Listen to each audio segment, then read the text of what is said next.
On Monday, I'm sitting in a cafe across from work in downtown Lincoln, Nebraska. My friend and colleague Gary Jones walks in, spots me, and heads over to join me for lunch. My name is Thomas Egan. To my friends, I'm just Tommy. I am 24 years old, 5 feet 7 inches tall, and I work as an accountant for a department of the Nebraska government. Gary works in the same building, but he's an it guy. Hello, Tommy. I was just teasing Jack about us winning on Friday night. The asshole is still mad, Gary says with a smirk on his face, holding up the menu. You shouldn't tease him. This is just our first victory in 4 meetings. Besides, he's one of the managers. No need to wake the beast, I answered with a smile, sipping my coffee. I've been bowling with Gary and 2 other colleagues for the past few months. We play every Friday night, competing against other teams made up mostly of government employees like us. This is a good opportunity to spend the evening, have a couple of beers, and have a bite to eat. Most importantly, it gets me out of the apartment I share with my fiancée Melissa and forces me to interact with people, which is something I've never been good at. What did you order? Gary asks me. I haven't ordered it yet. I was waiting for you. I'll have a steak sandwich, I answered. You always take it. I'll have a burger, Gary replies, beckoning the waiter over to order. After we order, Gary starts rubbing his forehead, which always gives away that something is bothering him. What's the matter? I ask. What? Gary answers. Come on, you're the worst poker player. Every time you rub your forehead, you are always worried about something. What is it this time? I ask again. Well, I don't know if it's worth talking about this. It's probably not good. Come on, Gary, talk already. Okay, on Friday after bowling, I went to a club not far from here with my friend Scott to have a drink and chat with the girls. Well, I met a girl there whom I had once dated, Tracy Chambers. Doesn't she work with your fiancé? Gary asks. Yes, they work together at a small marketing firm a few blocks from here. I didn't know you were dating Tracy, I replied. Yes, twice. The first time was a few months at the end of high school, and then 6 months during my 3rd year of college, Gary replies. Gary and I went to different schools, but the same college. Gary is a year older than me, so we didn't know each other until we started working together. Well, 3rd time lucky. What are you getting at with all this?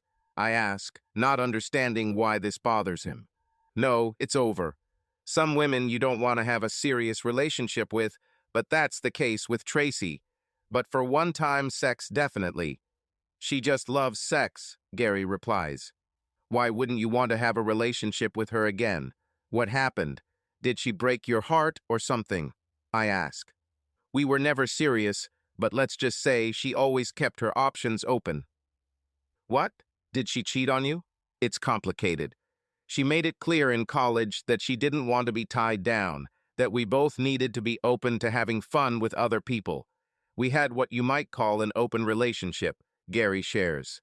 It sounds like every young guy's dream, have sex with your girlfriend and whoever else you want. What was the problem?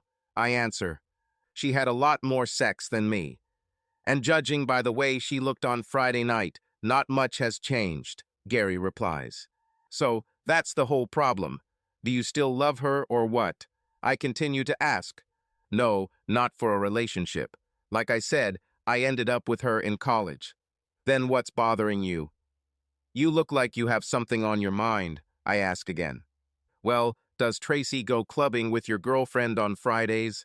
I've never met your girlfriend, but her name is Melissa, right? Yes, this is Melissa.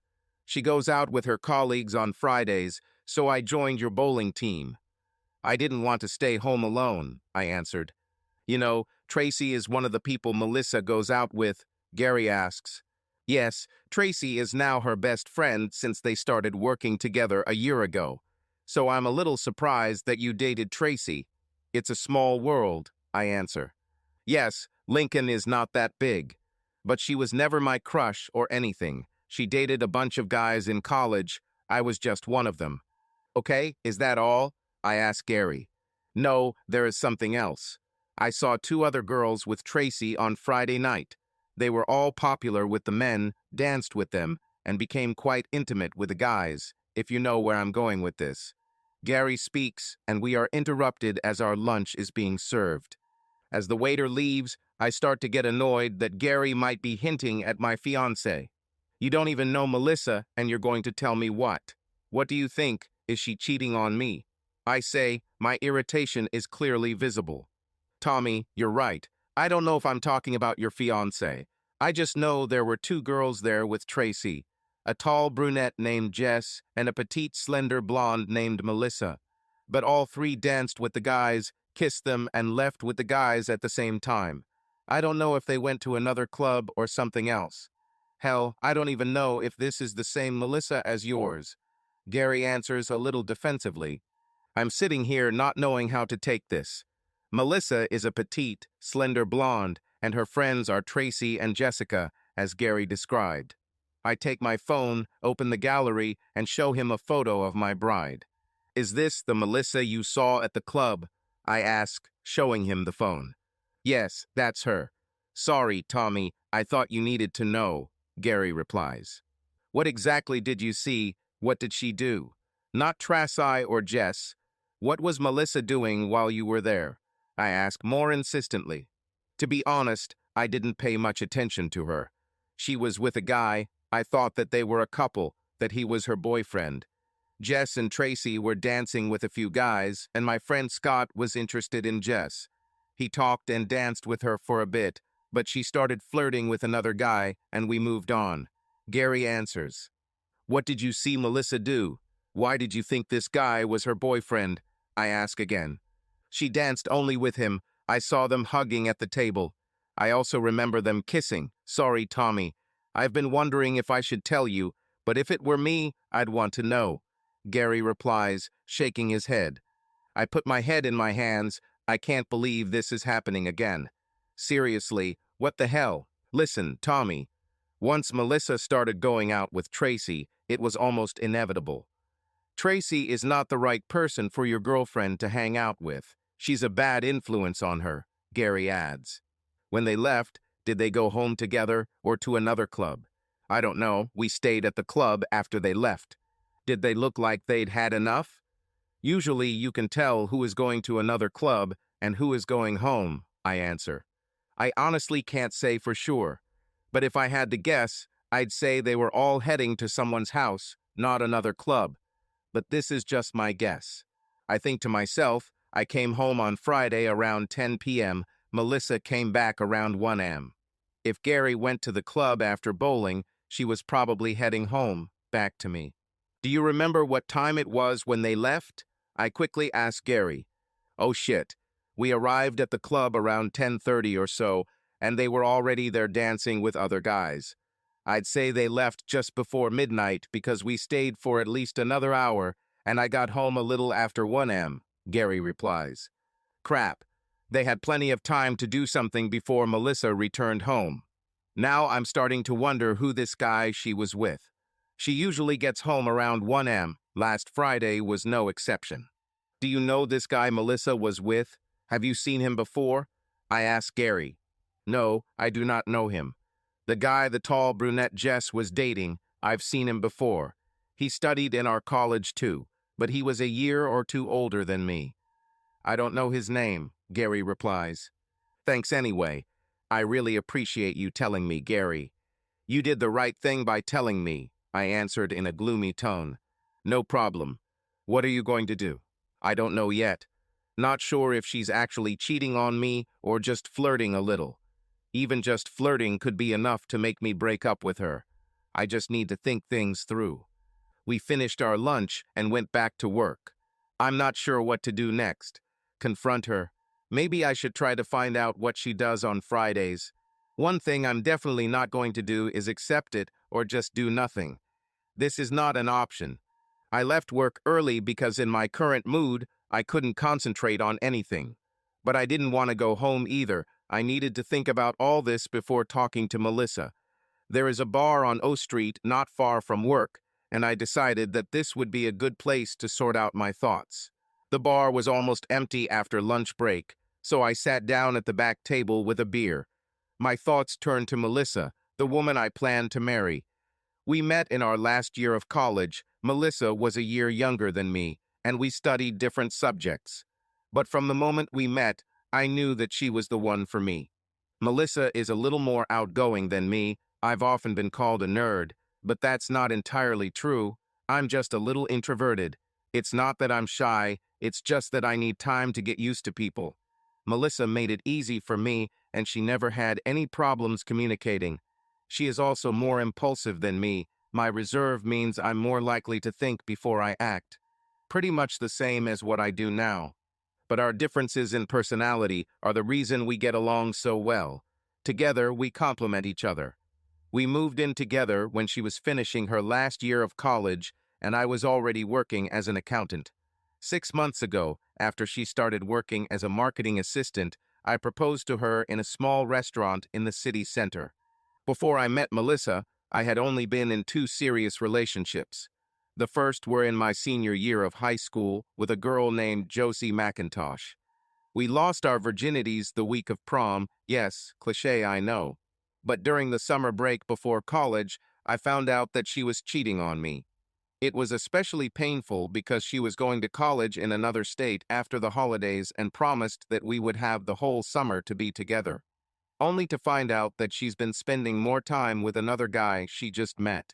I quickly left Josie and focused on getting ready for college, where I met my second girlfriend named Marion Roberts.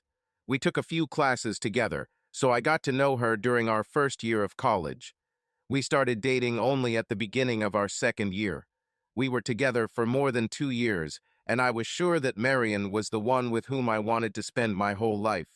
Marion studied law and was an excellent companion, very smart and straightforward. She could be a little stubborn, but it was college, and she got along well with everyone. She had the same sense of humor as me, on the dark side. After Josie, I thought I had found my jackpot with Marion.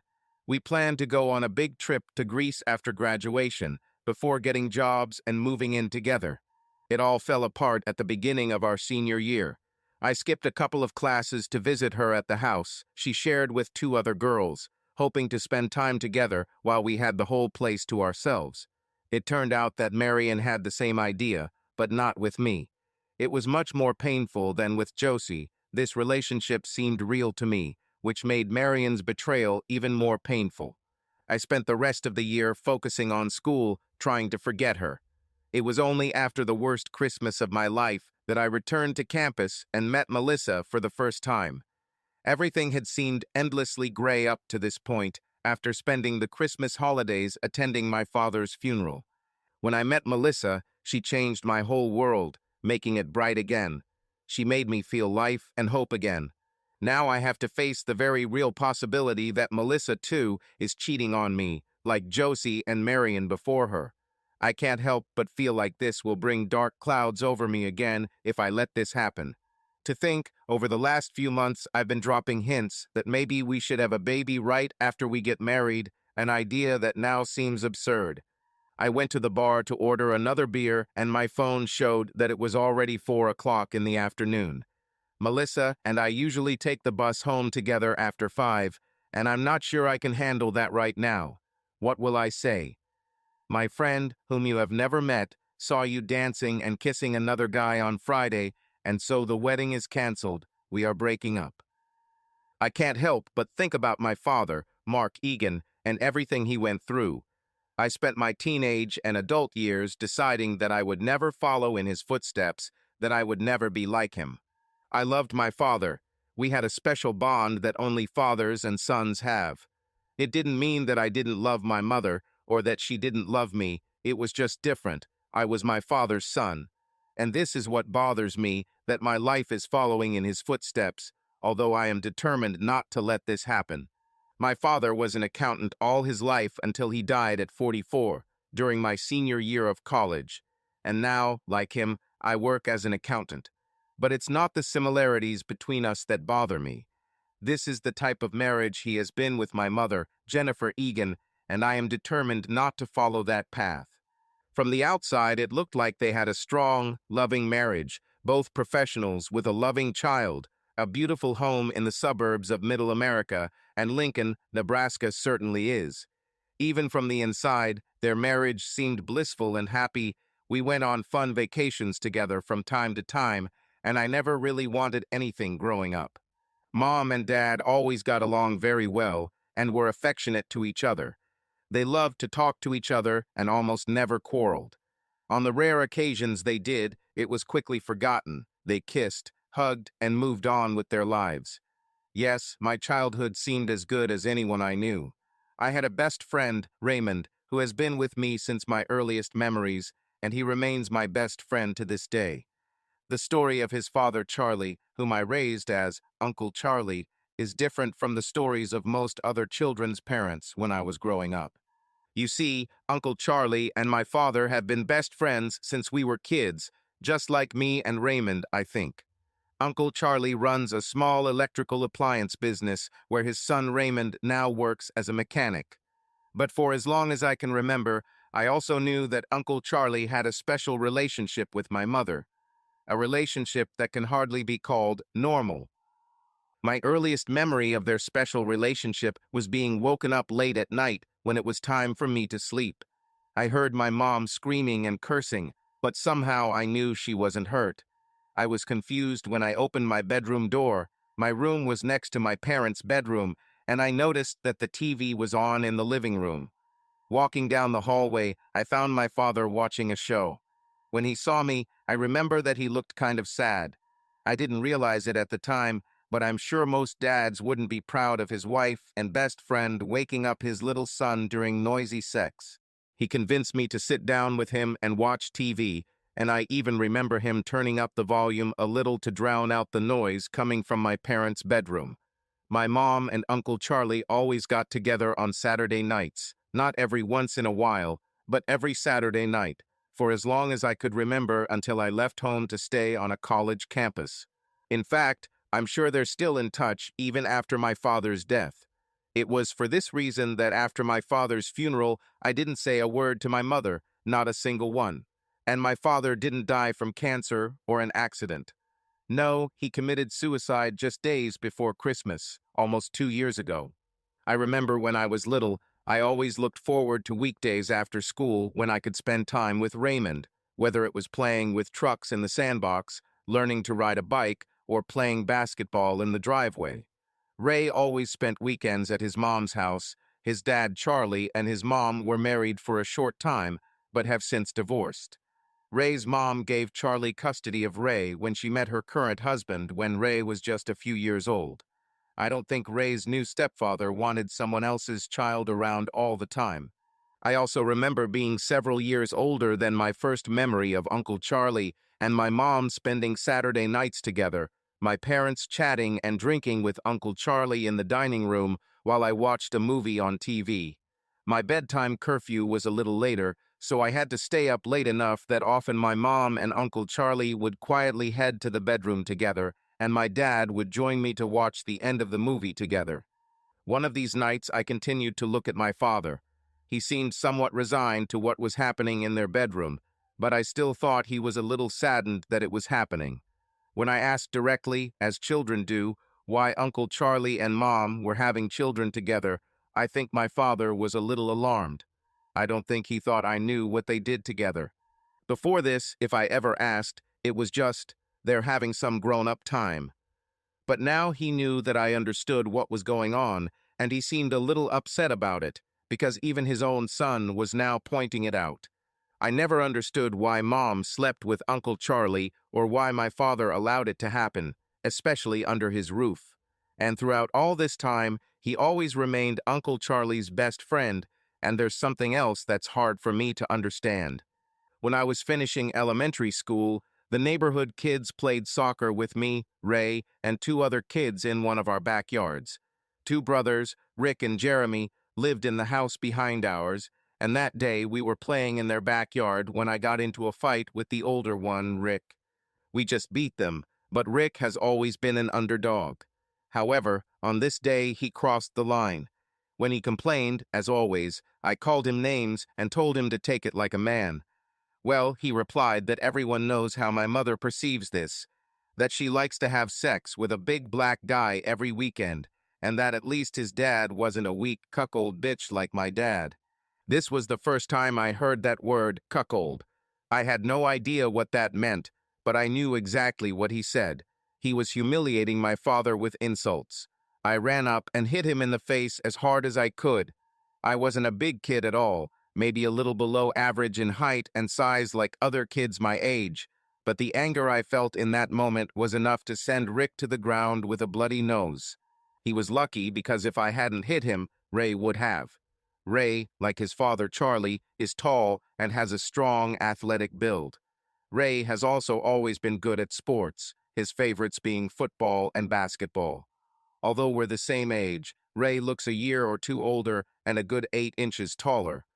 At school, the bullies soon learned to leave me alone because otherwise they would have to deal with Ray.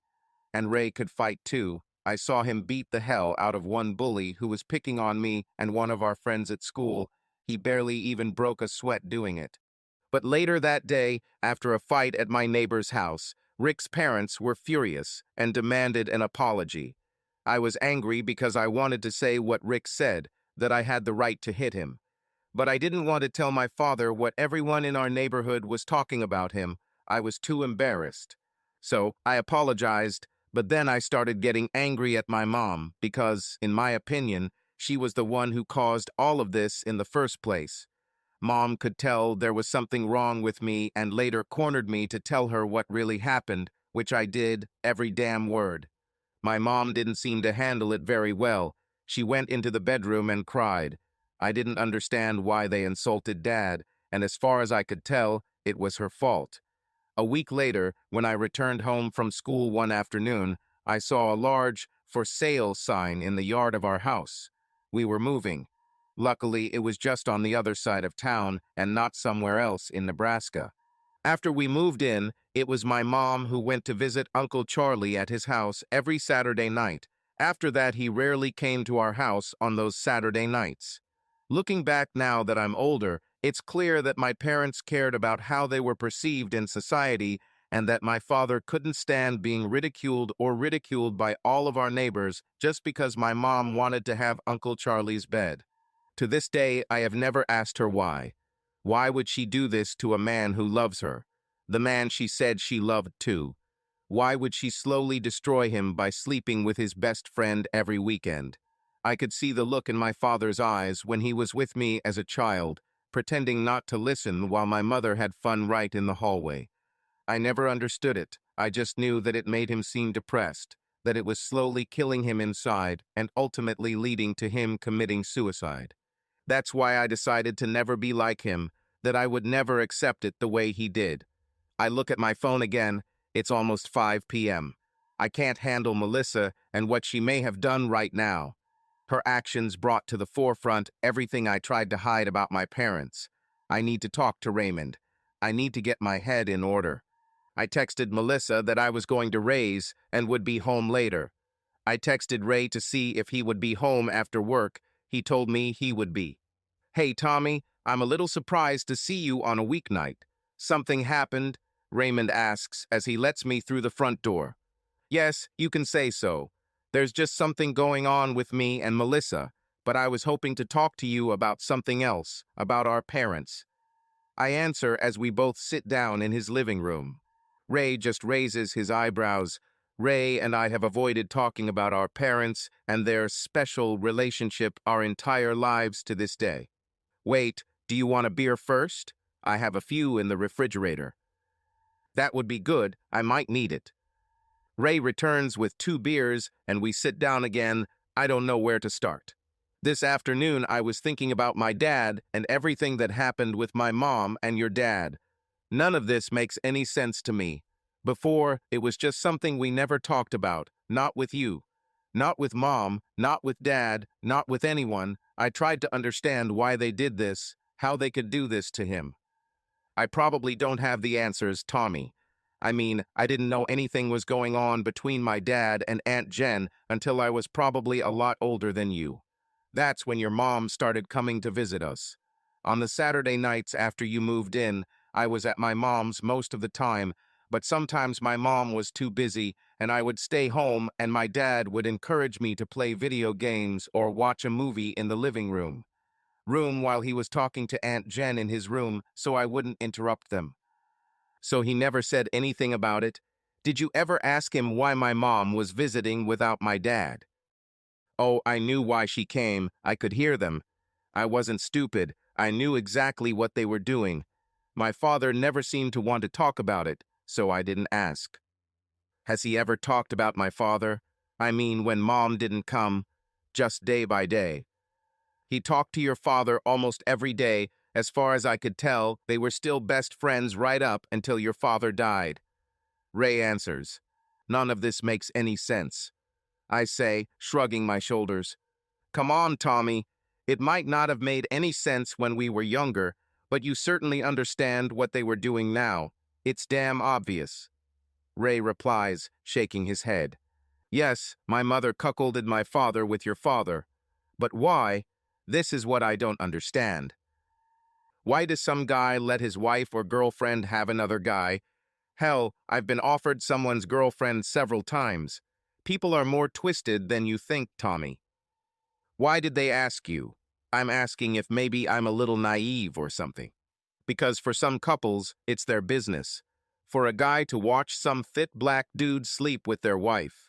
I also thought about accepting the offer several times, but I always think about your parents and what happened to your father. I'd rather not be part of something like that. Are you saying that my parents wanted this? I mean, my father probably wanted this too.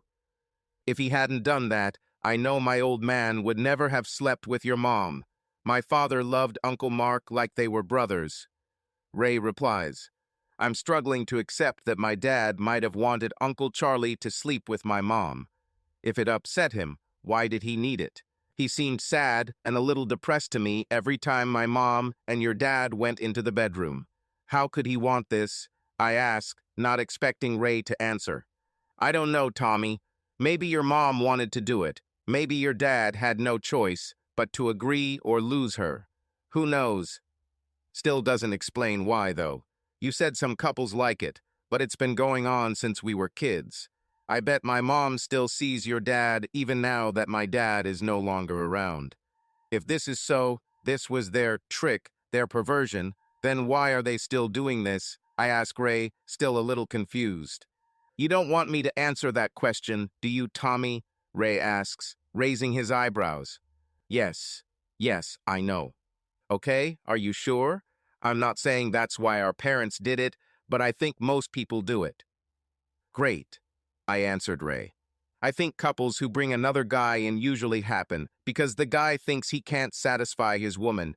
He either wants someone else to satisfy her because he can't, or because he is afraid that if he does, I don't accept that sooner or later she will leave him anyway. That's my opinion. Ray answers, I'm just sitting here and don't know how to respond to this. There are still guys who really like to watch their women have sex, but that wasn't your father. I doubt he's ever seen them do it, not once. Ray adds further. So what was the first point? That a guy forces another man to satisfy his wife because he can't. Why the hell does he want to do this? I do not understand this. I ask further. Because this guy loves his wife. I think he wants her to be happy. If he can't do the job, he finds someone else who can. Or is he afraid that if he doesn't, she'll leave him? I answer. Yes, most women will not directly tell their man that they are crap in bed. They'll just start fucking someone else instead. Ray answers. I sit down on the sofa, shaking my head. In all 3 of my relationships so far, they have all cheated on me. Then I must be complete shit. I tell Ray, feeling a little depressed. What? Are you saying Melissa is cheating on you? Ray responds with surprise. I think so, maybe. A friend from work saw her at a nightclub on Friday, dancing and kissing another guy. They left together about an hour before she returned home. I don't have any evidence that she had sex with him, but that's what it looks like. I answer solemnly. Damn, I'm so sorry, Tommy. Is that why you think about your father? Are you trying to understand why Melissa could cheat on you like your mom cheated on your old man? Yeah, something like that. I worry that I am too much like my father, but I won't put up with this crap. I just can't do it. I answer defiantly. And you shouldn't. But at least let Melissa explain herself. Maybe she's just nervous, I don't know. Besides, I'm the last person who can give relationship advice. I'm probably too much like my old man. I think I'll remain single for the rest of my life, and that might suit me. Yes, now I need to go home and see Melissa. But I have no idea what to say to her, or if I should say anything at all, until I know for sure if she's cheating on me. But even her kissing another guy might be enough for me to end it all. I would never do that to her. I don't know what to tell you, Tommy. Just don't make a decision too hastily. I always thought you and Melissa were perfect for each other, that's all. Yes, I thought so too. Okay, I'll go home. Are we still going to basketball on Saturday? Of course, I wouldn't miss it for anything. I hope things work out for you with Melissa, Tommy.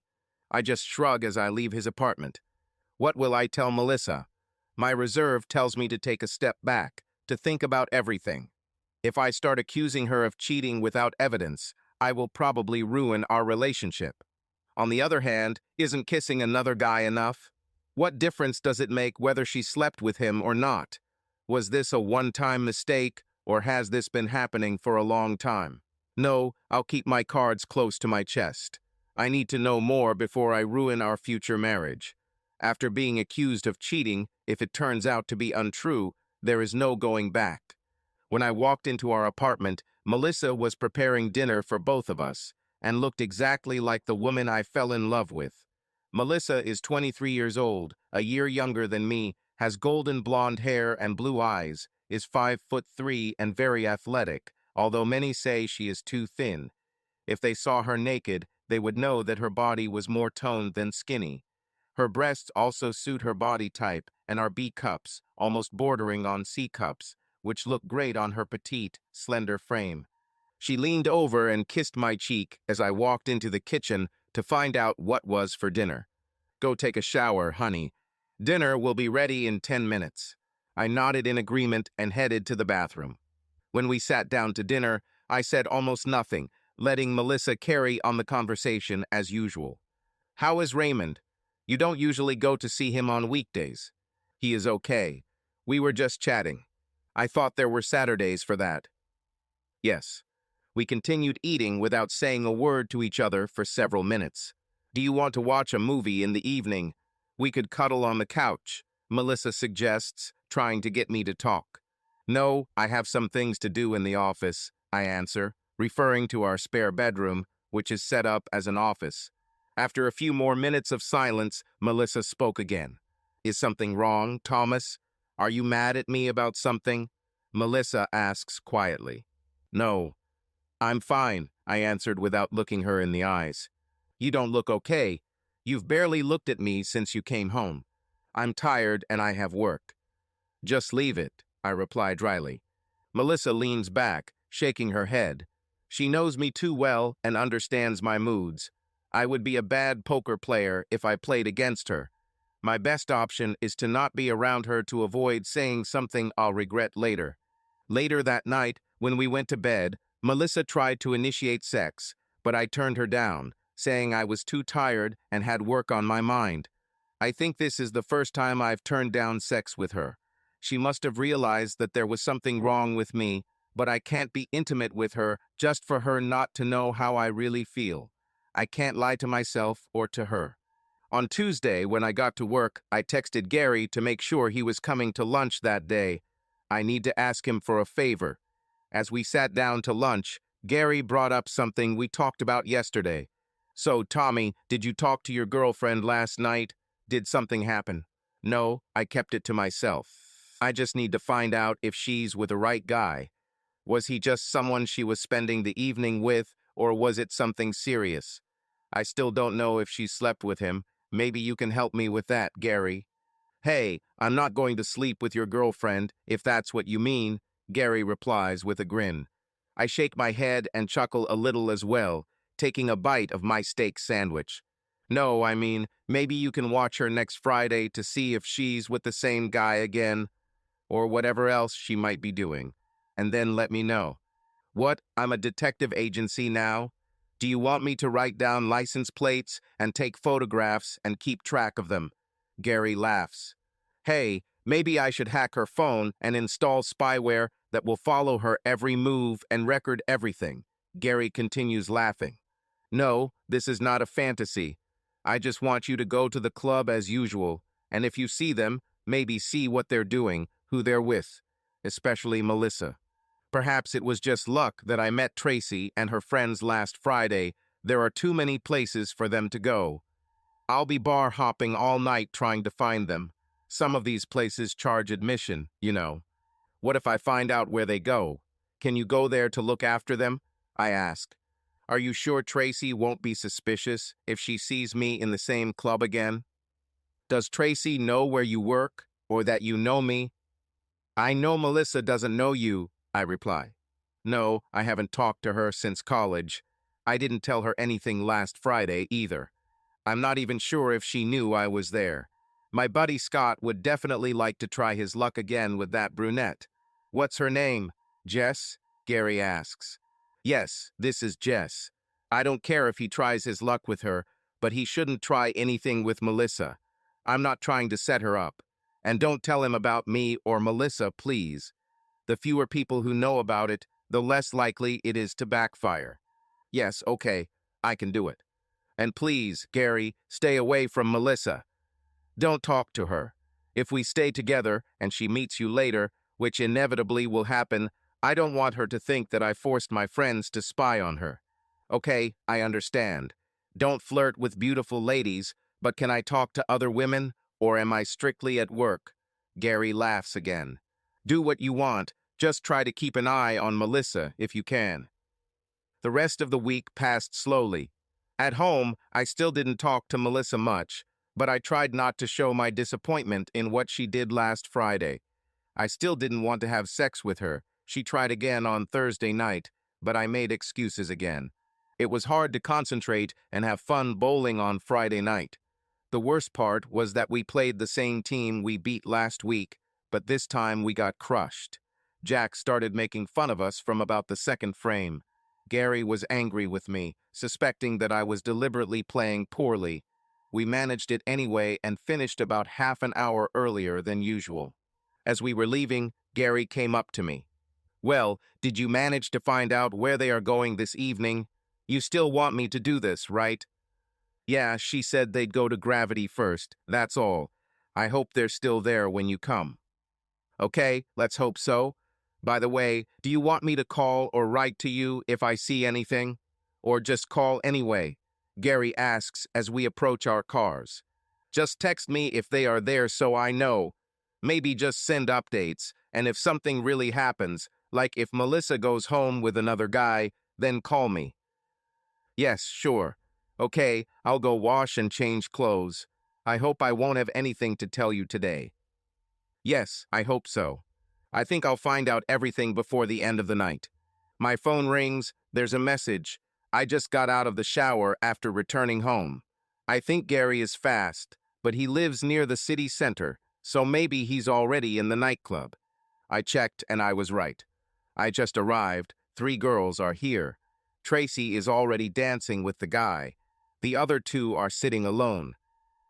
Well, at least the guy she was with last week isn't with her yet. Let's see if it stays that way.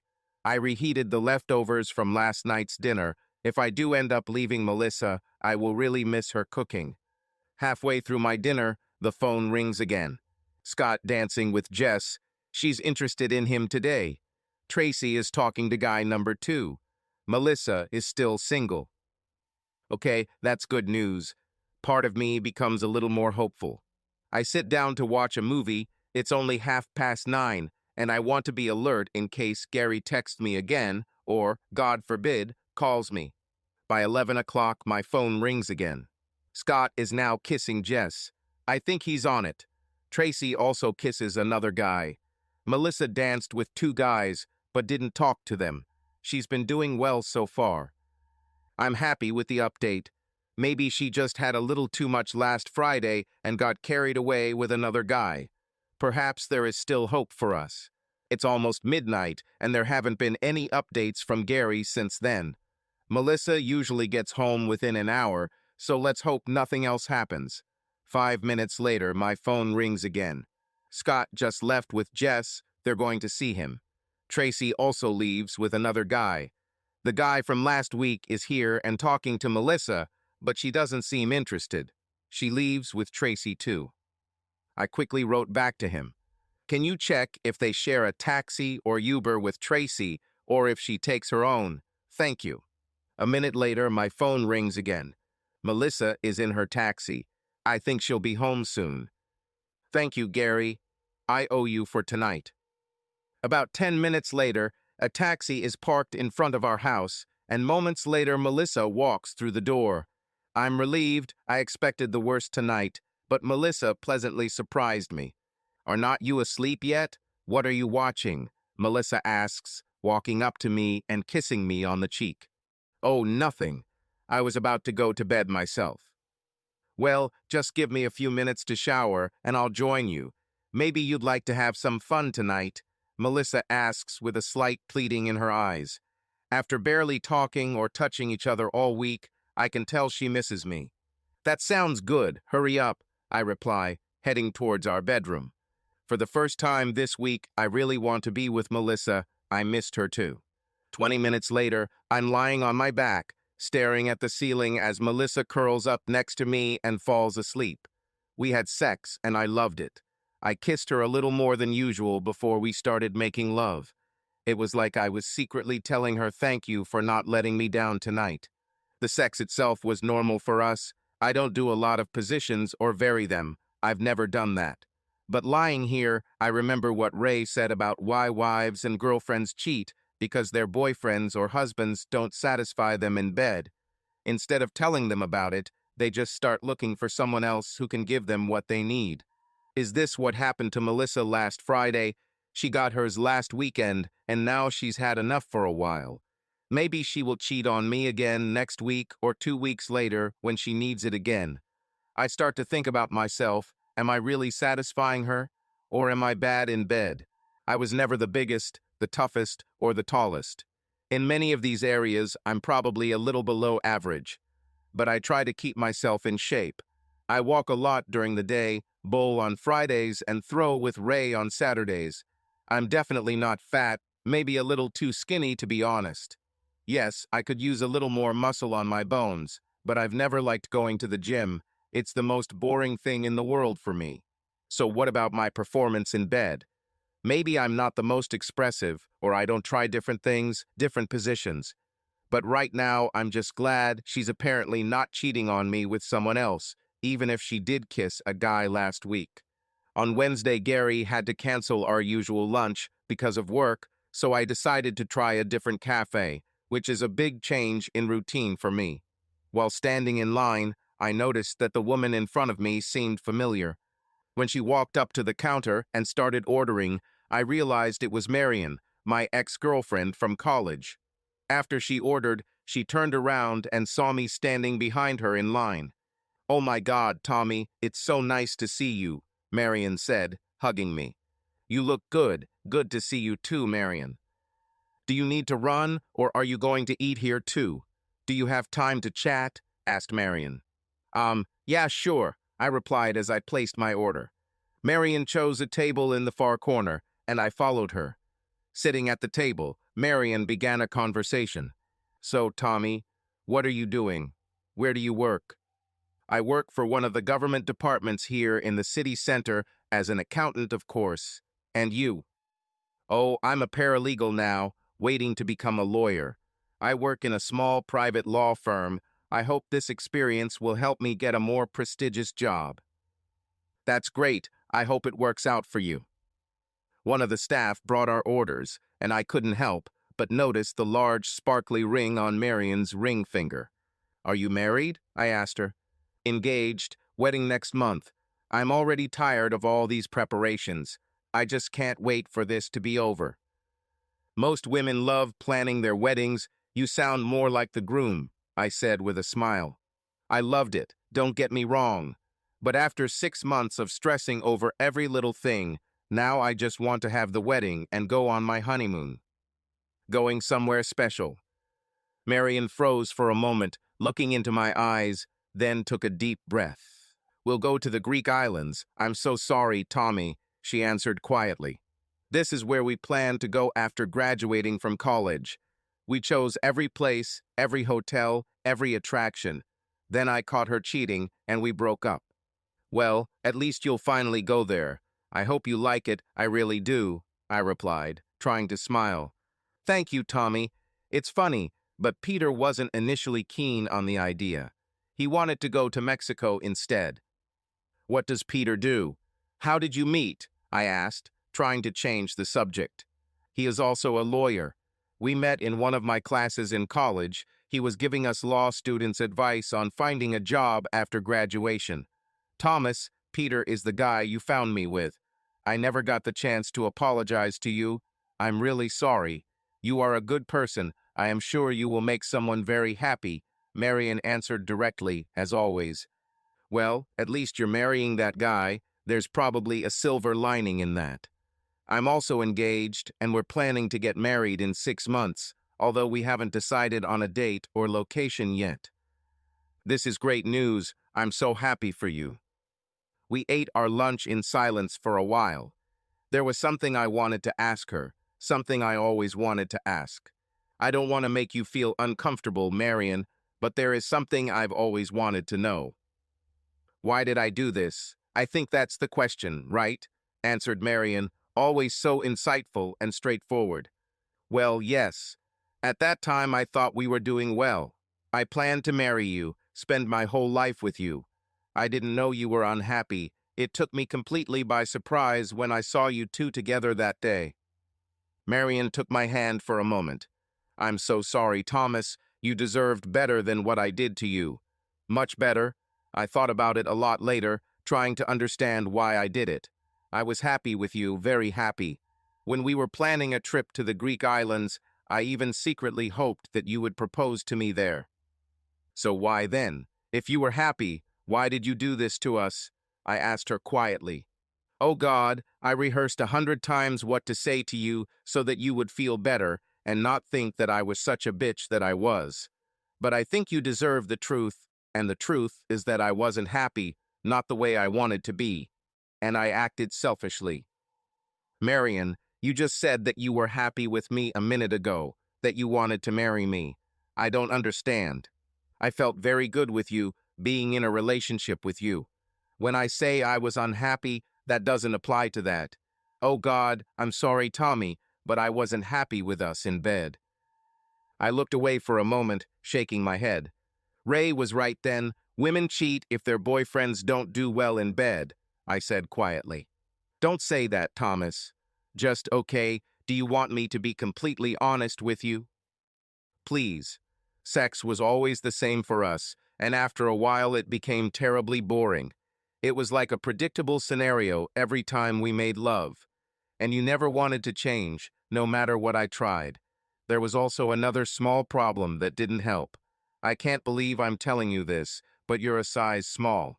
This sometimes makes it difficult to have fun, and that, and our monotony, I needed more. So I was bad in bed. Is that what you're saying? You could be better, Thomas. Maybe it's worth trying to be more open to different things from time to time. Like I said, I tried to make changes in our bedroom to spice up our lives, but you never agreed to it. You never wanted to change. I nodded in response. I had already come to a similar conclusion when thinking about why Melissa might want to cheat on me too. And she's right about my desire for routine, and that includes our sex life. I think being on the autism spectrum plays a big role in this, as did my father. Sorry, Thomas, I shouldn't have said anything. Being honest doesn't always do any good. No, everything is okay. And thank you for your honesty. I appreciate it. Can I ask one more question? Something I ask you to keep private. Sure, whatever. I think my fiancé is cheating on me too, although I'm not sure yet. Do you think it's likely after 2 years of relationship that she will cheat on me too? I'm probably the worst person to ask after what I did to you. Do you want me to say yes? No, I just want you to be honest with me. Okay, then it all depends, Thomas. How much experience did she have before you met? How much experience? Well, she already had several boyfriends and slept with several other guys by the time we met towards the end of college. Then my answer would be probably yes. Perhaps she is already bored after 2 years and may be looking for something new. But that's how I felt, Thomas. However, it can be completely different. Thank you, I appreciate your honesty, I really do. Most people won't tell the truth to avoid hurting feelings. I'm glad you're a lawyer, I said with a smile. Very funny, not all lawyers are soulless. I'm really sorry, Thomas. You're a good person, and you deserve to be happy too. I hope your bride sees it.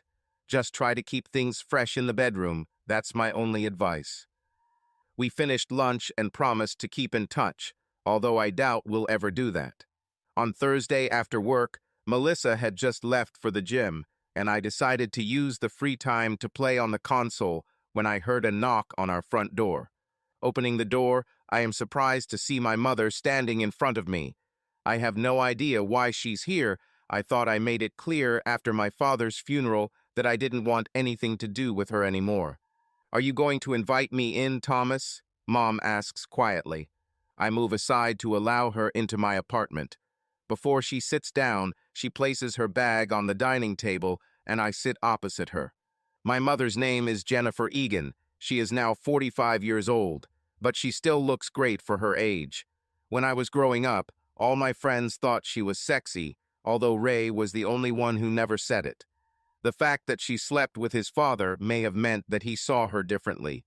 My mother is now a real estate agent and has enough money to survive after my father's death. How long are you going to continue this, Thomas? What should I continue? Oh, come on. It's been almost 2 years since your father died, and you have never called me or visited me, and you never answer my calls. You're acting like a child. It's time for you to grow up. You can't criticize me after what you did, Mom. I answered her defiantly. And what exactly do you think I did? It's clear that you blamed me for your father's suicide, and that's completely unfair. Don't play dumb, Mommy. It doesn't suit you. You've been cheating on Dad since I was a kid. Damn, I'm sure you're still sleeping with Uncle Charlie. You're just heartless, and I told you I don't want anything to do with you anymore. I respond, finally saying what I should have said almost 2 years ago. Mom turns away from me, shaking her head. I see tears welling up in her eyes, but I'm not going to feel sorry for her. She doesn't deserve this. Finally, my mom answered me. You have no idea about our relationship, about me and your father and Charlie. You only think you know. I understand it from a child's point of view. How can you think the way you think? But you are an adult now. You will get married soon. Has it ever occurred to you to talk to me, to ask about us? No, instead I need to hear from Charlie that you're asking Ray about me and your father. Maybe it was because I knew you would lie to me to hide the torment you caused your father all these years. He would still be with us today if you weren't so easy to reach. I answer angrily. I never raised you to be stupid, although you are a little autistic like your father.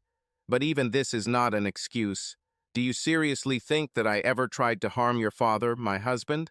The person I loved more than anything in the world, that I would somehow torture him?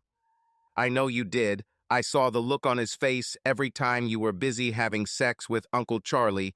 He looked depressed, like he was a beaten man. Thomas, his disappointment was that he was worried about how you would take what was happening.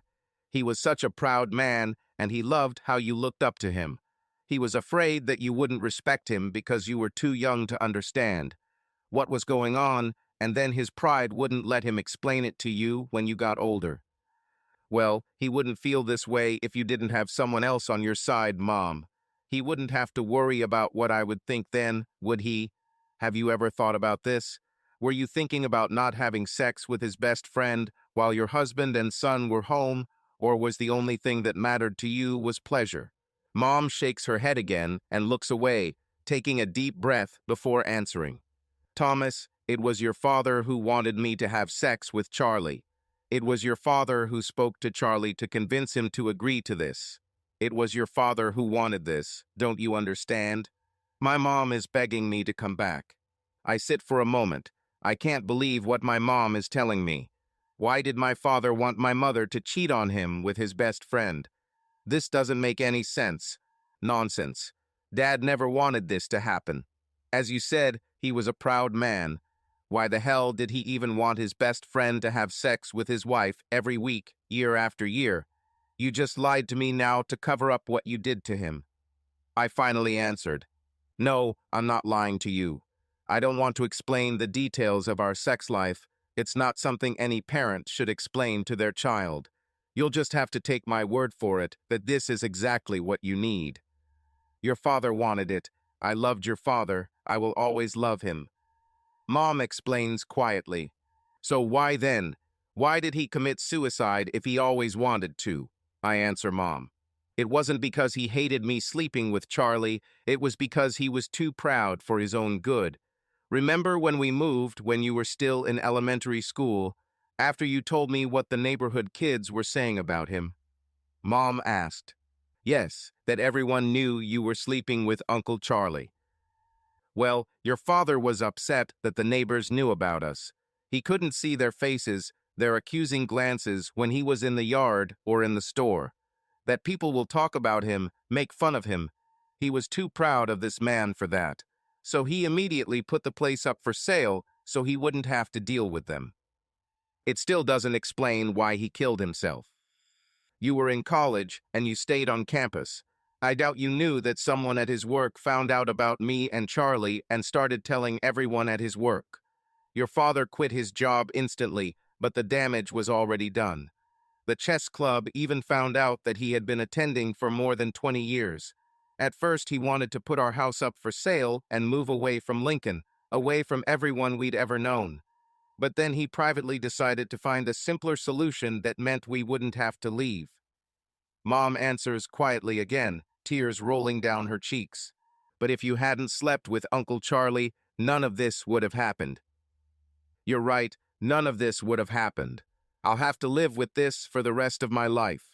To know that what I did contributed to the loss of the only man I ever loved. So why? Why do this? Why does he need this for you? I still don't understand. Mom sighs before taking a deep breath and closing her eyes for a moment before looking back at me. Okay, I'm talking to you now as a grown man, as a man who is about to get married and hopefully start his own family soon. Not like my son, okay? Mom asks me, and I nod in response. I first met your father at the beginning of my 3rd year of college. He was in his senior year. From the moment I met him, I knew he was the one for me. Before I met him, I had several boyfriends, but I didn't feel anything for them like I did for your father. Well, 6 months later, I got pregnant. Your father just graduated and got a job, so we got married and I dropped out of college to have you. Mom states, wiping tears from her face. I'm not one of your other guys. Of course you are. You really think so badly of me, don't you? I'd say it's deserved. Do you want me to keep going or not? Yes, continue. Where was I? Yes, I just gave birth to you and everything seemed fine. It's hard for me to tell you this, and I need you to be an adult about it. But your father was always worried that he couldn't please me in the bedroom. He always asked me if I had more fun with guys I'd dated before. I met him, I lied and told him no, that your father was great in bed, even though he saw right through me. He knew I was lying and would have said it. Mom declares. At the time, I couldn't understand why it bothered him, why he was so concerned about how much I liked or didn't like sex with him, and whether I was having more fun with it with guys I knew before him. Love with your father, we just got married and I just gave birth to you, and yet he was still more worried about how much I enjoyed sex than anything else. Mom continues. He kept bringing it up again and again. He was even more adamant that after giving birth, I would no longer be happy with him because of his size. I told him repeatedly that I was happy, that I enjoyed being with him, and he just wasn't sure about his size. But he argued that I should not stay with him if he could not satisfy me. I kept saying that I should find someone else who could give me more pleasure. Mom adds before taking a deep breath. I see that it is difficult for her to tell me about this. It was not long after that he first talked to me about sleeping with Charlie. He knew I liked Charlie. He was your father's best friend, his groom at our wedding. We also knew that Charlie had quite a reputation among the ladies, that women would only seek him out to have sex with him. Your father already talked to Charlie before he talked to me about it. Honestly, I was upset when I found out that he asked Charlie to have sex with me. I thought your father wanted to leave me, that he doesn't love me anymore. I stood up and poured us both a glass of water, handing it to her before sitting back down. He swore to me that he didn't want to leave me and that he loved me more than anything in the world. But he was adamant that if our marriage was to succeed, then I would need to be able to enjoy sex just as much. Did you know this? Your grandparents spent most of their adult lives sleeping in separate rooms. Your father said they were more friends and housemates than husbands, and his wife, he never saw any affection between them, never. Mom tells me when she drinks water. Is that one of the reasons you think father wanted it then? That he was afraid of ending up like his own parents? Yeah, that was a big part of it. Another was that he was also a perfectionist. Everything had to be right, nothing could be left undone, or anything he felt wasn't good enough. To him, our sex life was so unfinished, and that he was not good enough for me. His solution was for Charlie to finish what he couldn't. Of course, I refused. There was no way I was going to have sex with our best friend just to satisfy your father's insecurities. But it was impossible to dissuade him. He was persistent and eventually convinced me to try being with Charlie at least once to see if I really liked it or not. My father eventually wore me down. Mom answers, "So, I'm guessing you liked it then and agreed to continue dating Uncle Charlie after that." Well, I tried to tell your father that it was okay, that Charlie was no better in bed than he was. But he knew I was lying. He heard us from the living room, and just as much as I did, I don't want to enjoy this, I really couldn't help it. All the women went after Charlie for a reason. Yeah, I remember hearing you two doing it when I was a kid. My mom closes her eyes for a moment in what I'm sure is the one conversation she thought she'd never have with me. Your father was sure that this was the solution to our problem, his problem. Charlie was single and had no intention of getting married again after what Ray's mom put him through. So he decided that if I kept sleeping with Charlie, that would make me happy, Charlie would be happy, and that would make your father happy. The only thing that didn't make your father happy was that you were around. He didn't know how to handle it, tell you, or what you would think of him. The last thing he wanted was for you to be disappointed in him. So, that Christmas, you had any idea that he was going to do what he did? I asked her. No, at first he was devastated that people found out about us. That's when he quit his job and started talking about moving. I tried my best to calm him down, to tell him that it was only us that mattered, not what others thought. That I loved him, that you loved him, that we will always be there for him no matter what, that we will get through this, and that over time it will become less of a problem. So, what happened to make him change his mind and end it? I can't answer that question, but after a few days, he seemed to become much calmer about it all and stopped looking for places we could move to. He stopped talking about it to me. I just thought he had come to terms with I should have known better. Looking back now, I'm sure he had already decided to kill himself, so he was a lot calmer. He was just busy getting things straightened out. Before he did it, everything was perfect. He made sure his will was updated. He updated our bank account and house so everything was in my name only. Same with car registration and other things. Until the very end, he was more worried about looking for me than looking for himself. I will never forgive him for that. Mom states that she begins to cry quietly again. I go up to my mother and hug her to comfort her. I wish I could have talked about this almost 2 years ago, but I never gave her the chance. Even though I now have a much better understanding of my parents' relationship with Uncle Charlie and how I blamed her and Uncle Charlie for my father's death, I still never want to end up in the same place as my father. I will still never get over Melissa's betrayal the way Marion and Josie did before her. I spent the next hour with my mom, reminiscing about everything that had happened over the past 2 years until Melissa came home. Melissa was delighted that I, too, had made peace with my mother, that now she can help her plan our wedding. Later that evening, when I went to bed, I finally felt better about my life for the first time in 2 years. Even being with Melissa and then proposing to her, there was always something missing. I missed my parents, although I will never be able to get my father back. At least now I have my mother back in my life. On Friday, I sat down to lunch with Gary at our usual table. "Hey, do you want me to come see you again tonight after bowling? Let you know what's going on," Gary asks me. I think so. First, I need to find out where they plan to go. Don't worry, I already know. Scott had Jess the lucky guy all week. We already have plans to meet her friends tonight. Okay, this will be easier. Although, if you're with Scott and Jess, doesn't that mean you'll also be sitting with Tracy and Melissa? Yeah, I guess, but I'll try to get lucky with Tracy, just for the good old days. She's always been great in bed, that's for sure. It's a shame she likes to share a bed with everyone. Gary replies with a slight laugh. But you'll take one for the team, is that what I hear? I answer, chuckling. I'm a team player, Tommy, you know that.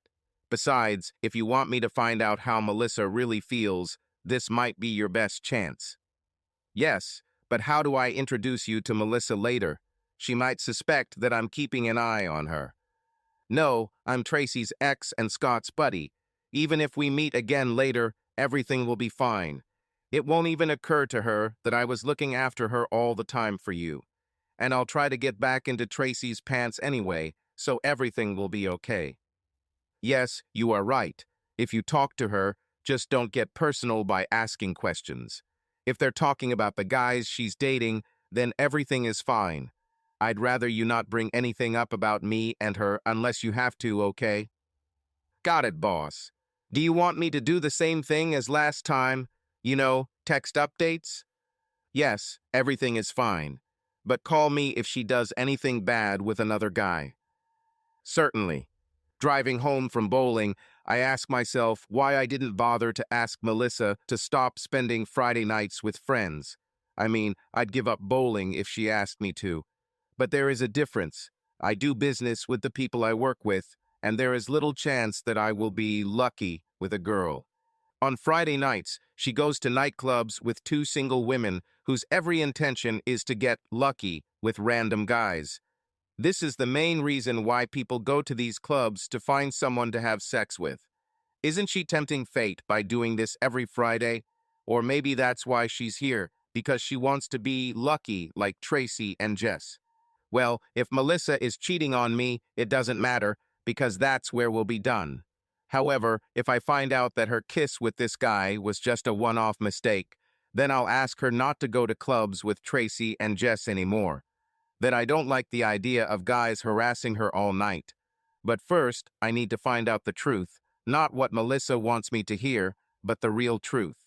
I had just taken dinner out of the microwave when my phone rang for the first time this evening. We're all here, having a drink together. Tracy seems happy to see me, so she's crossing her fingers. Melissa is special. We'll keep you posted. Everything is fine, I think to myself as I start eating dinner. I hope tonight goes as smoothly as last week for Melissa. As I wash my plate after eating, my phone rings again. The guy from last week is here again. He sits with us next to Melissa. They seem friendly. Damn, I was hoping this wouldn't happen. Well, I guess that's as good a way to find out as any. I turn on the TV, but it's hard for me to concentrate on the show. Part of me wants to get dressed, go to their club, and ask Melissa what the hell she's doing sitting around talking to this guy. But that won't stop her from doing it in the future, will it?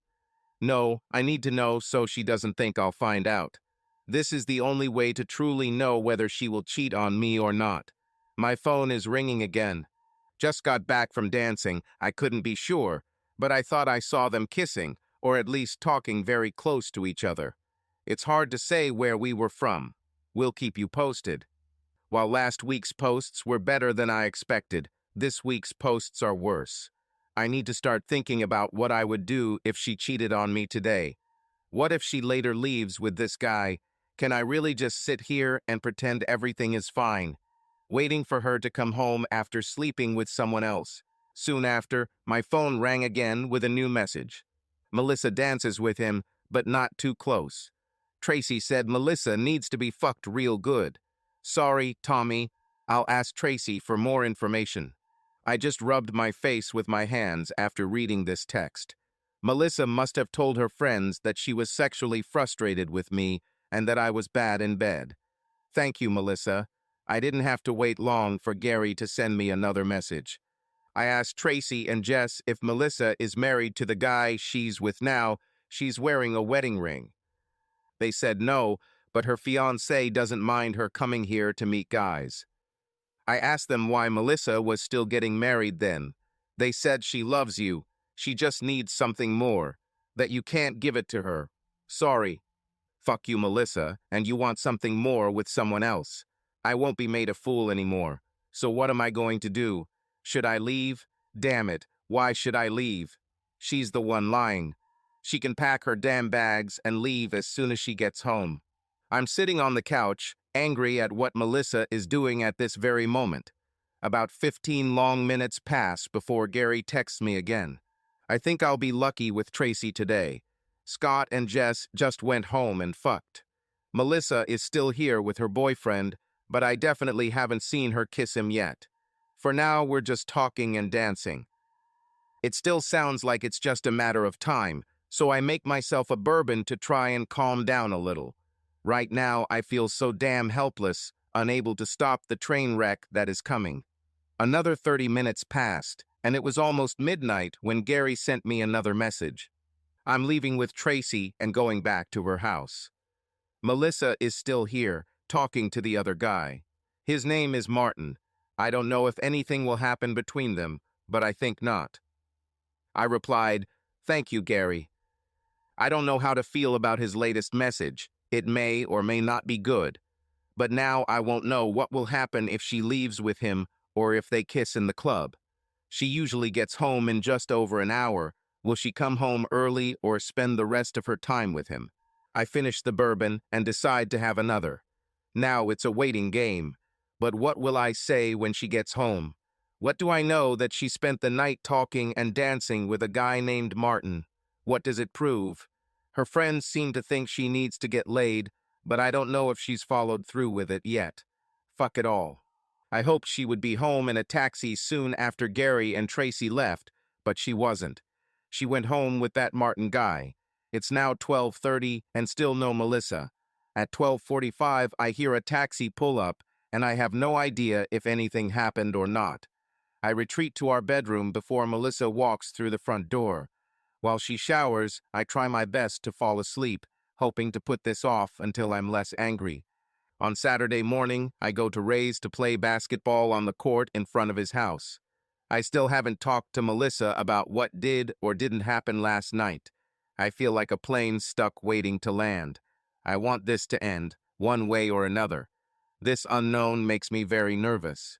As Ray and I cross the road, he apologizes for telling his dad about our conversation last week. "Hey, I know my dad talked to your mom about what we discussed last week. I was just trying to get my dad's opinion, but as usual, he didn't want to discuss it.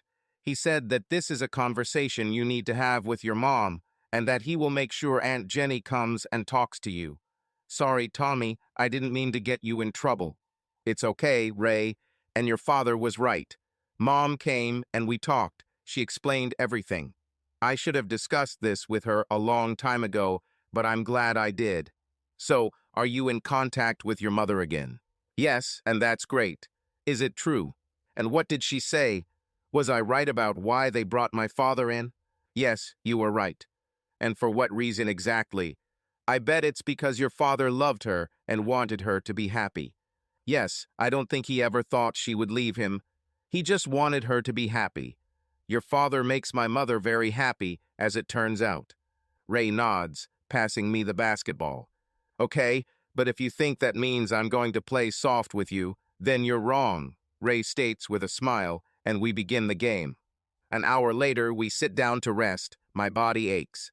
"Tommy, what's going on between you and Melissa? Has anything changed since last week, or are you okay?" I really don't know how to answer this question. I don't know for sure if she's cheating on me, although her friends think she will, I answered Ray. What? Are you talking to her friends now? No, one of my friends is dating one of Melissa's friends. He's been keeping an eye on them for the last few weeks and telling me what's going on. Nothing serious yet. But her friends say she needs to sleep with someone, and she spent 2 of those Fridays with the same guy. Perhaps she went home with him once or twice, or perhaps she never left at all. I just do not know. Damn, sorry, Tommy. You need to deal with this, or it will drive you crazy. One way or another, you need to find out what she thinks. Can't you just talk to her?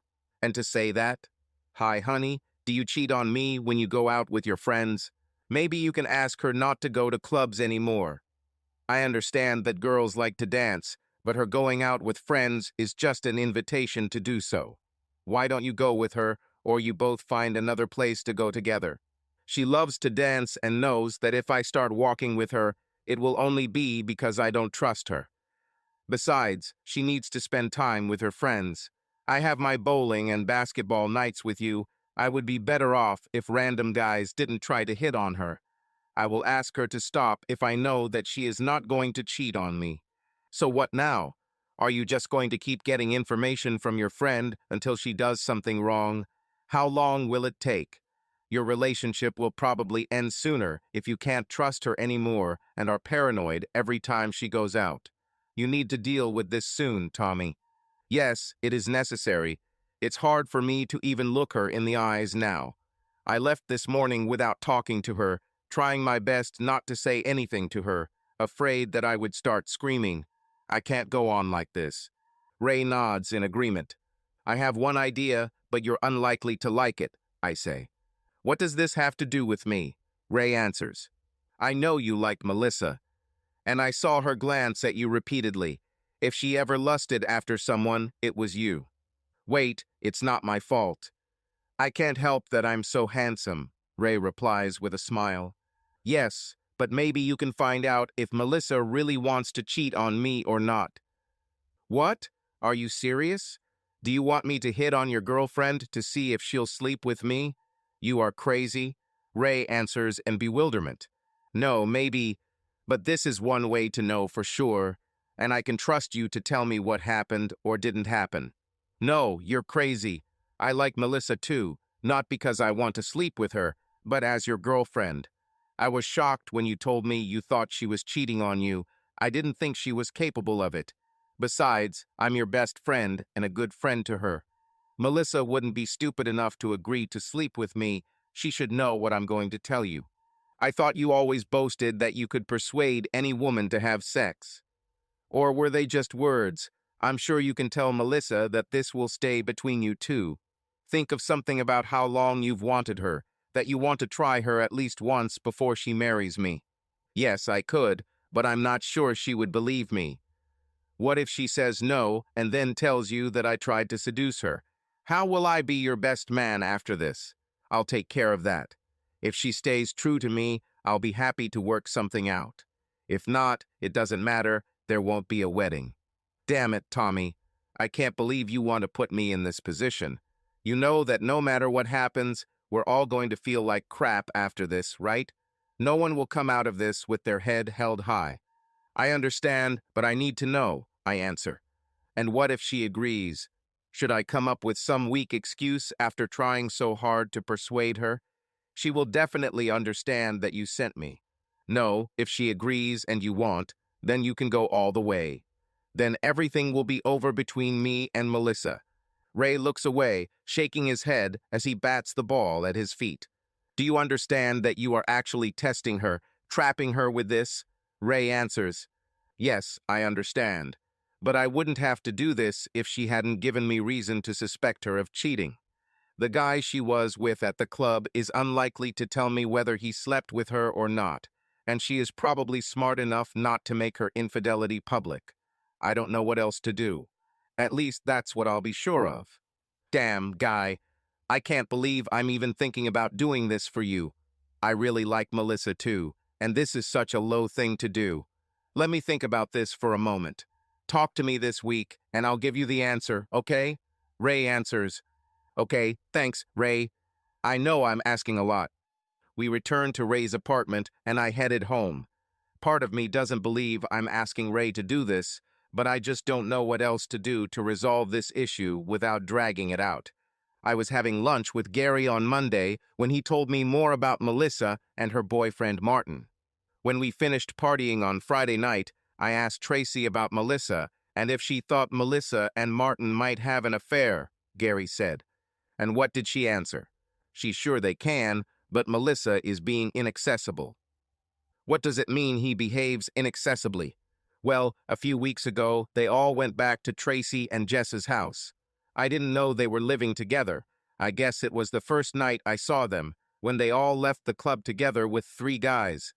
Tracy said she and Jess were in their rooms with their boyfriends, leaving Martin and Melissa alone in the living room. Tracy thought at the time that they might have hooked up, but Melissa later said they only flirted a little and nothing more, Gary replied. Damn, so she's dancing, talking and kissing with that Martin guy, and now you're telling me they were also flirting at Tracy's house. Damn it, I replied irritably. Tracy also said that Melissa had only met him a few times before that night, just dancing and talking to him at the club. She said Melissa was mad at herself for going too far that Friday night when they kissed, and that she should never have done that or gone home with her. But Tracy thinks Melissa is lying, that she wants to sleep with him but feels guilty for cheating on you. Tracy also said that every woman needs good sex from time to time, and that Melissa complained that she didn't get it at home. Sorry, Tommy, these are not my words, of course, Gary said, slightly apologizing at the end. Everything is fine. We probably won't be together for a long time. Are you seeing Tracy again? When you find out where they're going this Friday, can you let me know? And also if, in her opinion, Martin will be there. Are you planning to do something stupid, Tommy? If you are going to come and fight Martin, I must warn you that he is much bigger than you. I don't think things will go the way you want, Gary replied, looking worried. No, I'm not going to come. But can you let me know? I asked again. Certainly can. Tracy already wants to meet again. Now she remembers that I'm the best. She doesn't want others, Gary answered with a smile. Yes, I'm sure that's what it's all about, I answered, chuckling. I tried not to be a complete jerk to Melissa over the next few days, trying to be as polite as possible. I could tell she knew I was unhappy about something, but this time she didn't push me, giving me space, which I was grateful for. On Wednesday, Gary told me about Tracy and her friends' plans for Friday night. According to Tracy, Melissa doesn't want to see Martin this time because she thinks he's seriously courting her for a relationship, so they didn't tell him where they were going on Friday night. After lunch, I called Ray to see if he had made his decision. He accepted and agreed to help me, although very reluctantly. I told him where the girls were going on Friday night, so he could be there too to talk to Melissa and find out what she wanted. Ray was insistent that if he felt from Melissa that she was not interested in him, he would not persuade her further. I agreed it would be too out of character for Ray Melissa to know. On Thursday night, Melissa tried to initiate sex again, and I turned her down again, which had become routine. We'd only had sex a few times since Gary first told me about Melissa's late-night escapades about a month ago. It had been several times since that Friday when she had behaved herself. But we haven't kissed or had sex at all this week. I just can't after finding out about her flirting with Martin. Maybe this should be enough for me to break up with her and not go through Ray's persuasion, but I need to know for sure. On Friday night, as we were leaving the bowling alley, Gary asked if I wanted him to send me updates again that night as usual, and I said yes. I know Ray will be there. Maybe Gary can unknowingly give me updates on his progress. I never told Gary about Ray. He'll just think it's someone new talking to Melissa. After I got home and showered, I was eating dinner when Gary sent me the first message of the evening. I just came with Scott. The girls are already here. Melissa is talking to a new guy at another table. I haven't seen him before. It must be Ray. Maybe I'll finally find out for sure soon. Now I just have to wait and see what happens. About 30 minutes later, my phone beeped again. Melissa is still talking to the new guy. They also danced, but now they are back at their table. She is not sitting with us today. Yes, Ray probably wouldn't want to hit on Melissa in front of 4 other people. How would Melissa introduce him? As your future husband's best friend? It would be weird if they started kissing. Ray also said that he would call me when he understood what Melissa wanted that night. I guess he hasn't found out if she's interested yet. Maybe he hasn't made his move yet, who knows? As I settled down with my bourbon to watch a show on TV, my phone beeped again. Melissa kissed the new guy. I think it will be that night. Sorry, Tommy. Is there something you want me to tell her before this happens? Crap. I quickly texted Gary before he got involved. Let me know if they leave, but don't interfere. Let her do what she wants to do. Damn, Melissa. It only took Ray an hour, and you're already kissing him. I sit there shaking my head, slowly realizing that my engagement, my wedding, my relationship with Melissa is now all but over. 10 minutes later, Gary texted again. They dance slowly, their hands everywhere, and kiss again. Are you sure you want this to continue? If I don't do anything, your wedding is canceled. Are you sure, Tommy? I answered quickly. I'm sure. Let me know when they leave. Thank you, Gary. Well, at least I already know that Ray was able to get Melissa interested in cheating on me. The only question now is how far is she willing to go? I hope Ray calls soon. I need to know what's going on between them. For the next 20 minutes, I heard nothing. No texts, no calls, and I was going crazy with uncertainty and anticipation. Will my fiancé sleep with my best friend? Is Melissa really ready to do this to me? Finally, my phone beeped again. Melissa's new boyfriend just left their table. She tells Tracy and Jess that she is leaving with him. Sorry, Tommy. Thank you, Gary. That's all I needed to know. We'll talk at work, I answered him. As soon as I hit send on my message, my phone rang, and it was Ray. Hi, Raymond, I replied. Hello, Tommy. Well, you were right. Melissa really wants to cheat on you, at least with me. Yes, I know. The guy sitting with Melissa's friend Tracy is my friend from work that I told you about, but they don't know it. He is the one who updates me on what Melissa is doing. Oh, so that's why he looked at me like that all evening. He's worried about you. Does he know that I'm your best friend? No, I thought it was best to let it all play out. So what happened? Well, I don't have much time. I have to pretend to go to the toilet before I leave. But yes, Melissa agreed to go home with me that night. What do you want to do, Tommy? I can still cancel everything if you want. Have you learned enough yet? She hasn't cheated on me yet, even if we think she's ready for it. I'd rather know for sure so I don't have any regrets when it's over. Besides, be honest, do you want to take it yourself? This is a free chance for you. Honestly, yes, now I really want it. She's hot, and I really like her too. Sorry, Tommy, this is all so confusing.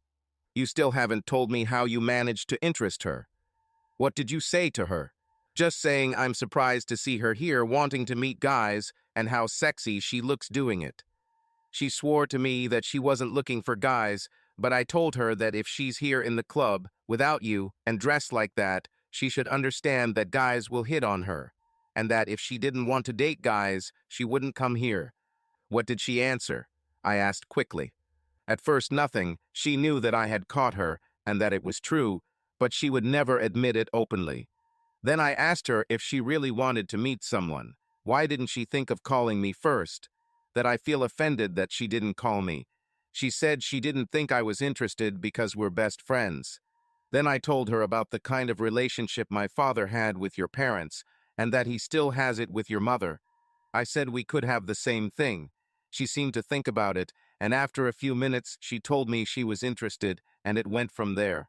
Okay, what are you going to do? Are you going to take her home now? I finally asked. Yeah, but are you okay with that? She really loves you, Tommy, even if it doesn't look like it right now. I think she just wants more from sex than what you have. That doesn't make her a bad person, Tommy. This does not mean that you cannot find some solution, like our parents. Once I take her home and sleep with her, it can't be undone. Are you sure this is what you want? Ray asks again. I'm sure. Go and have fun. Just text me when you're done, I replied. Fine. I'm sorry it turned out this way. I hope you won't hate me for this later. No, I will not. You're doing me a favor, remember?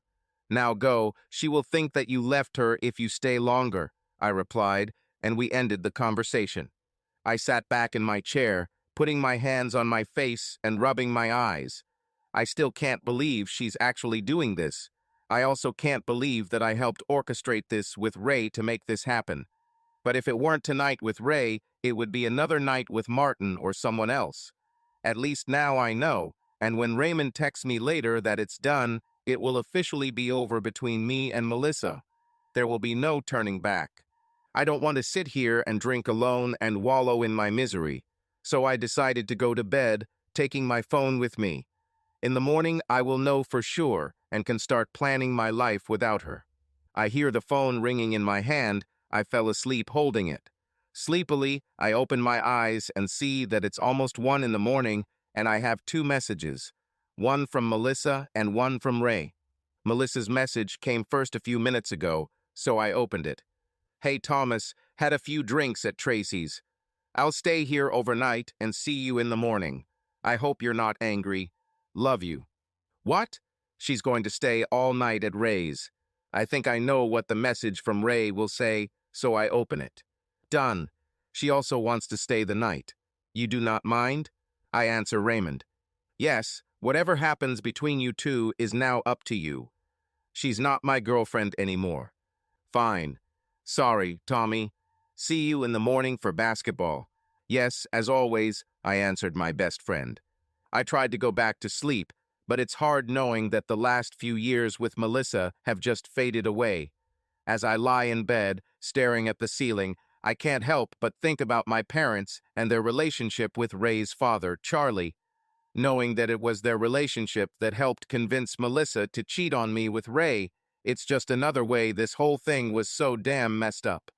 From conversations with my ex-girlfriend Marion, I know that she was unhappy with our sex life, and this eventually led to her cheating on me.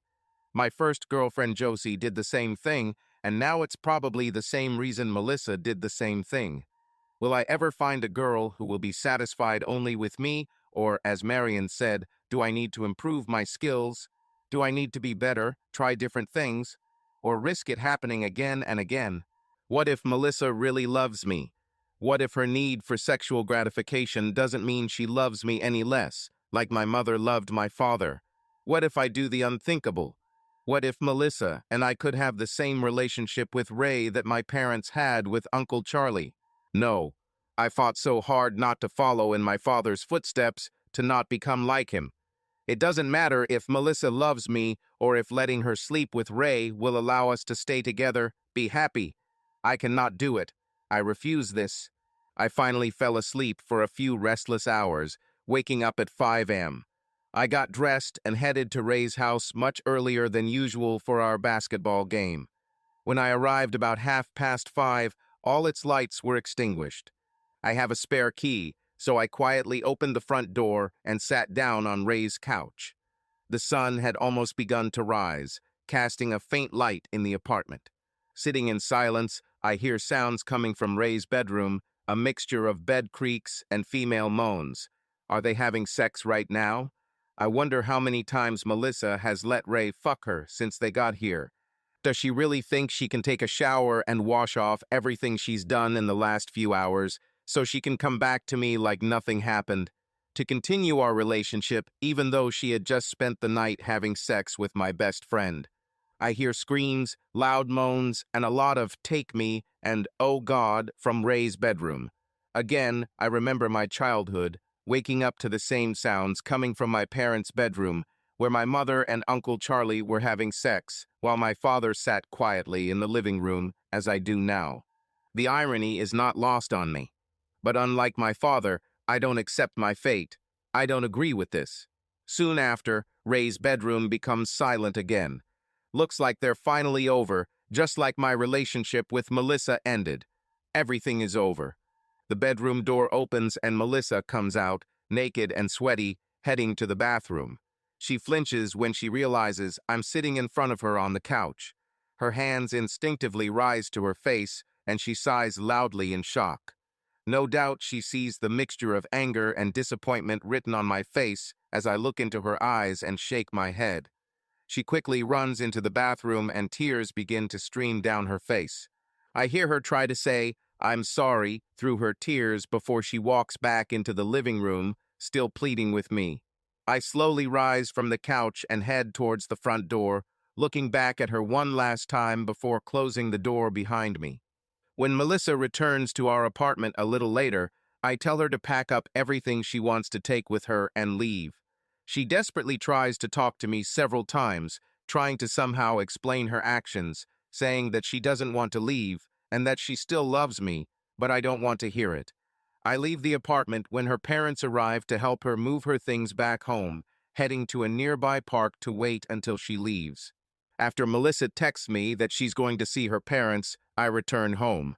The place now seems empty. Although she took very little with her, except her things, it no longer feels like home, more like a shell of what our relationship was. Later in the day, Ray comes by to check on me. No doubt he feels guilty about last night, even though I asked him to do it, but I'm sure we'll get over it with time. "How are you holding up, Tommy?" Ray asks as we sit down on the couch. "Tired, sad, angry. I've been through so many emotions since yesterday that I'm just tired of it." "Did you talk to Melissa when she came back, or avoided her completely?" "We talked. Well, she begged me. I tried to avoid her after that, even going to the park when her parents came. I didn't want to be here and hear that I should try to make things right, that she still loved me and we could get through this. I didn't want to hear any of it." I look at Ray, shaking my head slightly. "So what, Ray? Are you here to tell me that I need to make things right with Melissa?" "No. Knowing you, it won't change anything," Ray replies, and we are silent for several minutes. I talked to my father at lunch and explained what happened. "Sorry, Tommy, but I needed to talk to him about this. I feel like shit for doing this, like it's my fault. I wanted to know how he dealt with it." "How was he able to remain friends with your father all this time?" Ray says, and I can see that he's still uncomfortable from last night. "It's not your fault, okay? I asked you to do this. It's okay, Ray. Honestly." Ray nods silently in response. "And what did your father say?" "Well, I'm not sure you want to hear this. His opinion on this is a little different from yours and mine. Don't tell me he thinks I should stay with Melissa and that the three of us should have the same relationship that our parents had with him. No, not at all. He's worried about you, Tommy. He worries that you might end up alone, unable to find anyone to love, and angry at the world. He said his biggest regret was not finding someone to love after my mom did that to him. That while he loved being with your mom, he should never have gotten used to being alone. That also worries him about me," Ray replies. "And what is the alternative for me? Staying with a woman I can't satisfy while she sleeps with other guys? No thanks. I'd rather risk being alone. My father said that your parents loved each other to the very end, but they could have divorced when you were still a child, or both would have been unhappy if he had not agreed to join them. He always regretted that he didn't find someone with whom he could have the same loving relationship that they had," Ray replies, shrugging as I look at him. "Hey, those are my dad's words," he adds. "And look where it got my father. He was so ashamed of what they did to save the marriage that he ended it when other people found out about them. I always promised myself that I wouldn't follow in his footsteps, and I won't. Not now, not ever. Yes, that's about what I told my old one. That's why he's worried. He said you are too much like your father, you are too proud, that you will be left alone because of this. Maybe, maybe not. Right now, being single seems like the best option," I reply. Ray nods back at me, and we sit in silence again for a while. "Are you going to see Melissa again?" I ask, breaking the silence. "I don't know, it's unlikely. After she saw you in the living room, I could barely get her to say a coherent sentence. She did not stop crying and scolding herself. The last thing on her mind was seeing me again. But what will happen in a week or two if she calls you?" I continue. "I really like Melissa, probably more than I should. But I'm afraid I'll feel even worse than I do now if I see her again. Besides, how will this work with me still being your best friend? Should we spend time together if I'm with Melissa? No, damn it. So I highly doubt I'll want to see her again, Ray replies. I nod at Ray before offering him a beer. I spoke with Gary over lunch on Monday. He found out from Tracy that the guy Melissa left with on Friday night was my best friend, so I explained to him that I asked Ray to see if she would cheat on me. I also asked Gary to keep it to himself. I didn't want Melissa to ever find out that I had set a trap for her, even if we didn't have a chance to get back together. I also didn't want her to think badly of Ray or for it to affect their future. It's been almost 3 months since Melissa slept with Ray, and I haven't spoken to her since she moved out. Ray and Melissa also haven't seen each other since then, and she hasn't called him since that night. It had not yet occurred to me to start thinking about meeting someone new, which is why the news Gary told me over lunch on Monday came as a shock. Hey, Tommy, Scott told me over the weekend that Melissa showed up Friday night with Jess and Tracy for the first time since you broke up, Gary said. What? Weren't you with them too? I asked in response. No. Tracy and I have decided to go our separate ways again. Most likely, she's just tired of you and wants to have someone new in her bed, I answered, laughing. Yeah, that's pretty much it, Gary answered, also chuckling. So what else did Scott say? Wait, I'm not sure I want to know. Well, here's the thing. She was there with that guy, Martin, apparently. Jess told Scott that they were now a couple. Sorry, Tommy. Hey, do me a favor. In the future, don't tell me anything about Melissa. Let her live her life. I don't need to know that. Agreed. About 3 more months passed when I ran into Melissa at the grocery store. The first thing I noticed was the shiny new ring on her ring finger. We exchanged the usual greetings and questions about how things were going. When I looked at her ring, she said she was sorry. She just got engaged to Martin. I told her not to apologize, that I hope she is happy. But hoping for her happiness was an outright lie. I miss her more than I care to admit. The fact that she has already found someone she wants to marry is difficult to accept, but also the fact that she is now engaged to the same guy she dated in clubs when we were still together is a real punch in the gut.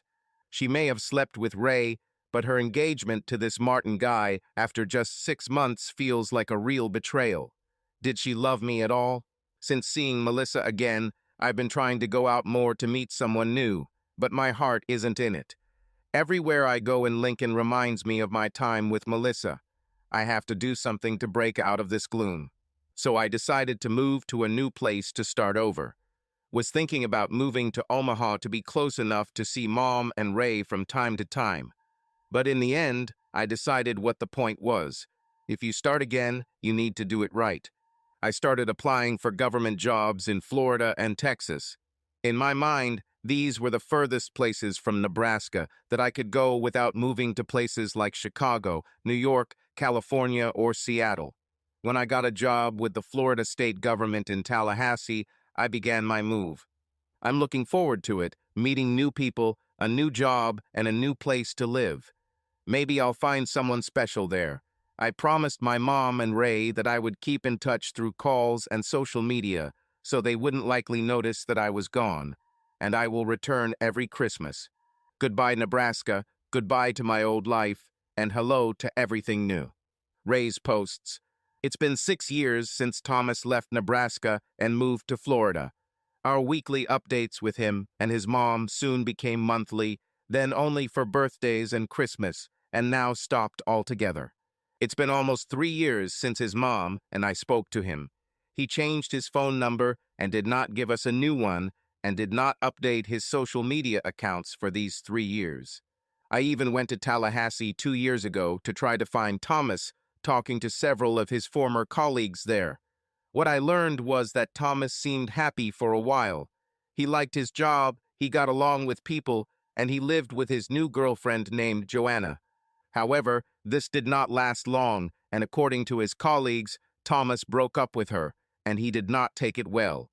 He then retired from government service and left Tallahassee, and no one there knows where he went or has heard from him since. This was around the same time that Aunt Jenny and I last had contact with him. I don't know where he is now or what he's doing. Aunt Jenny even tried to hire someone to look for him after the police refused because he wasn't considered missing, just estranged, as they called it. But the person she hired found out very little, only that Thomas lived in Georgia for a time after leaving Florida, but nothing else could be found about him.